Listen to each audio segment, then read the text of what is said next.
Well, hello everybody. Welcome to another episode of the Right Gamer Opinion. My name is Byron, and I'm your BBGamer with my brother here, Ventus of the Wind. Pleased to meet you guys. Yep, it's another day, another episode. Oh boy, do we have a little bit of a talk for this one.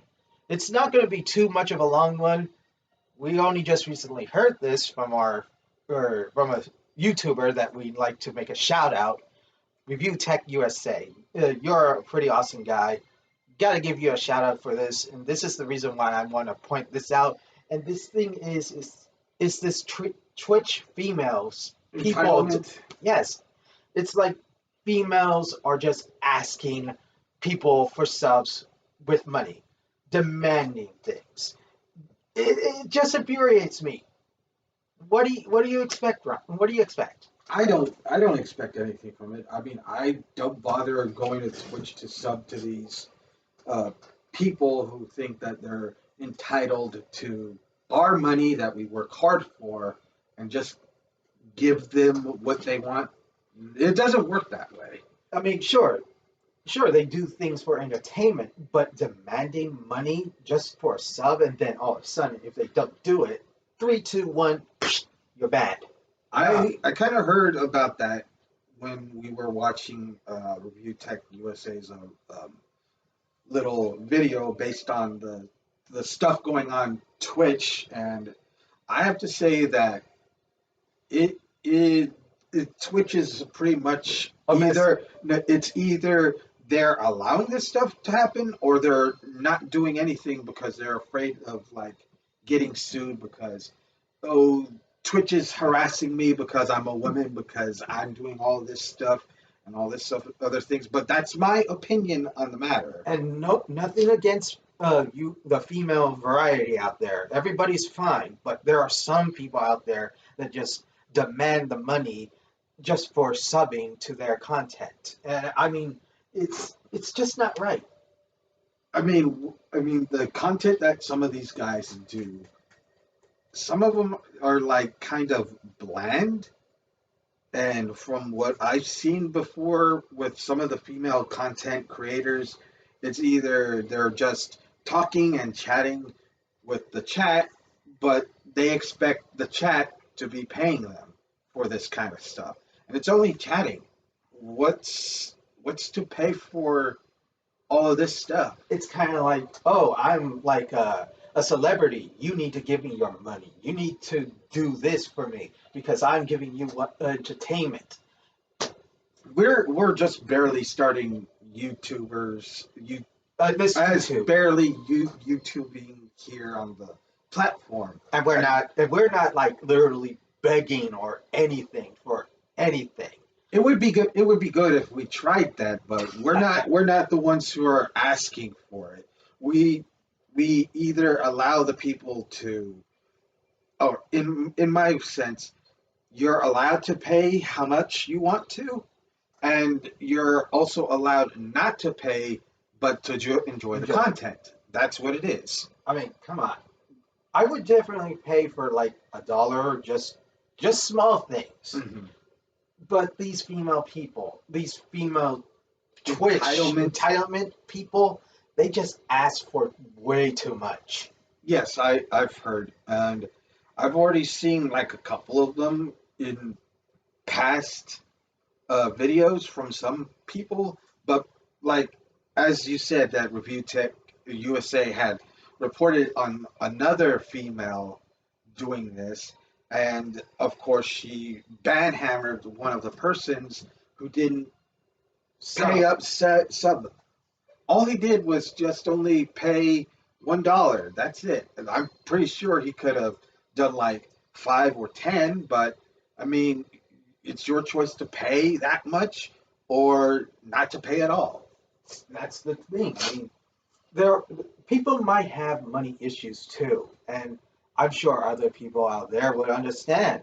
I mean, for us, we work jobs. We earn money that way, but unfortunately, we have like other things to deal with, like bills, and since a certain uh, father of ours is kind of like not well, but we're doing our best in order to keep things afloat, and we can't pay for like much of anything at the moment. Usually we have to try to save money in order to make sure that we make a living. And I'm sure that some of these guys are also doing the same thing, trying to at least give or support these streamers In what little way they can, right?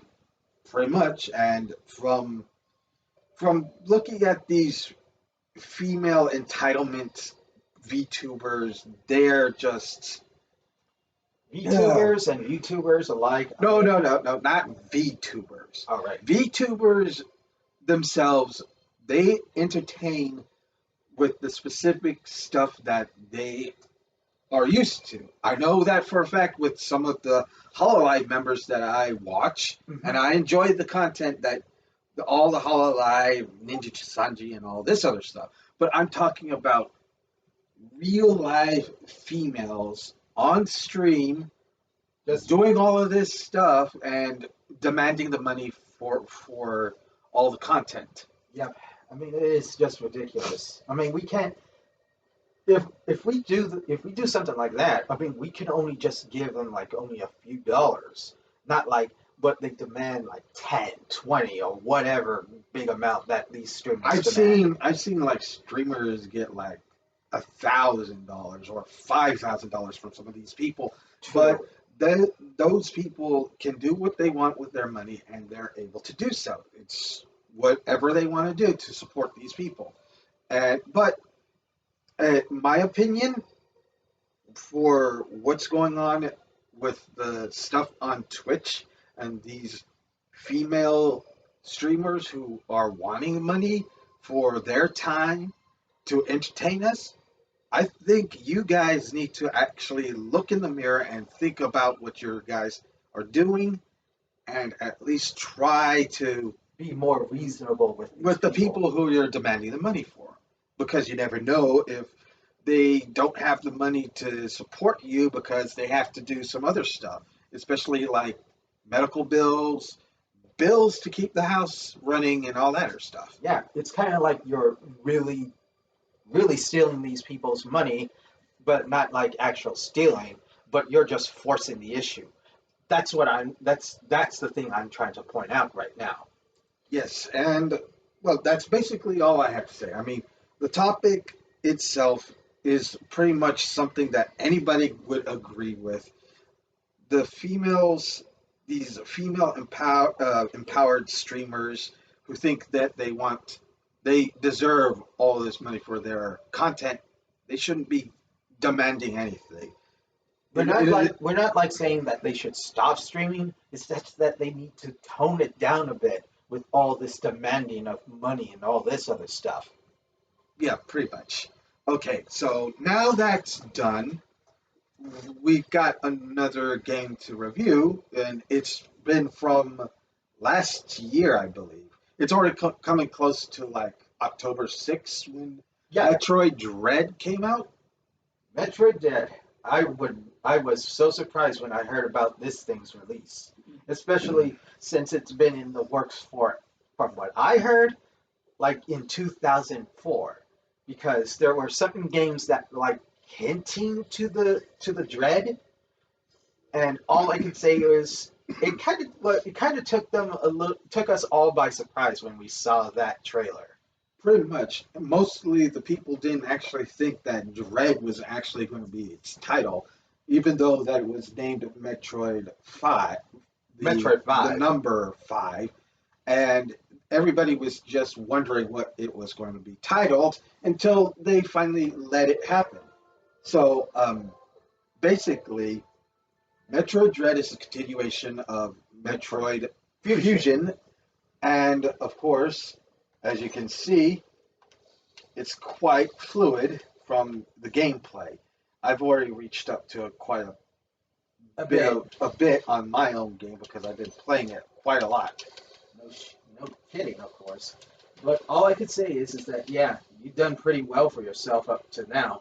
So, okay, the gameplay and everything about it is quite unique because you, from the story standpoint, you end up going all the way to the bottom of this map to find out about the X parasites being there on the planet, and then afterwards you end up being how would I put it? You being sneak attacked by this Chozo, and basically you just have to get back up to the surface while retaining all the powers and abilities that are scattered around the ZDR.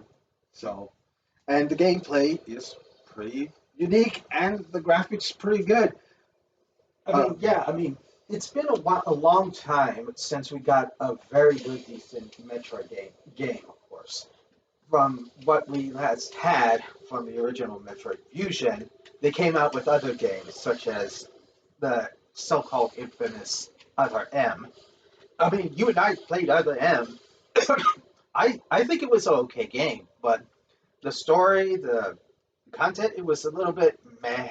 I mean, some people had mixed feelings about it. Well, personally, I think Other M was okay. The gameplay was a little bit wonky.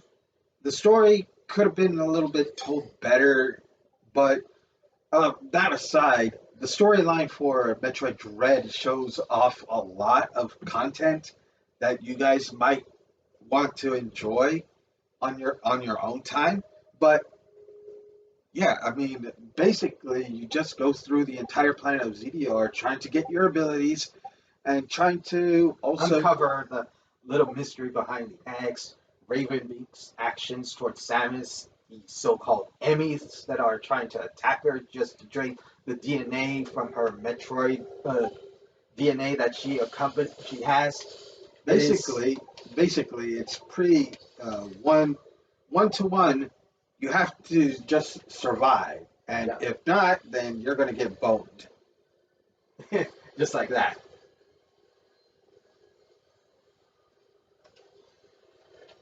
Basically, I mean, those enemies there are quite tenacious, but as I'm at the end right here, Yeah, I mean we're not trying to like really spoil spoil it or anything, things. but this sort of thing is something that we all wanted.